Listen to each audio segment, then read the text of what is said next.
आरशासमोर रोज 5 मिनिटं हे sentence repeat करा. हे फक्त बोलणं नाही, ही माइंड रिप्रोग्रामिंग करणं आहे. मी या जगात फक्त जगण्यासाठी बनलो नाही. I am build to create the value. मी जितकी व्हॅल्यू क्रिएट करेल तितकं वेल्थ आणि अबंडन्स माझ्याकडे अट्रॅक्ट होईल. मी व्हॅल्यू क्रिएटर आहे आणि वेल्थ माझ्या डिरेक्शनला अट्रॅक्ट करतो. या रिपिटेशनमुळे आरशासमोर रोज 5 मिनिटे हे सेंटेन्स रिपीट करा. हे फक्त बोलणं नाही तर ही माइंड रिप्रोग्राम करणं आहे.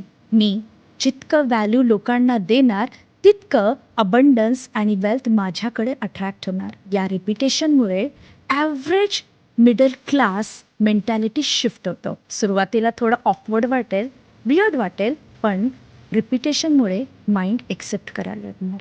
आणि हीच आहे न्यूरल प्रोग्रामिंग, म्हणजे सेल्फ इमेज बदलण्याची इफेक्टिव्ह प्रोसेस. आधी ट्राय करा आणि डिफरन्स नक्की नोटीस करा. जर व्हिडिओ आवडला असेल तर लाईक करा आणि व्हॅल्यू कमेंट करा.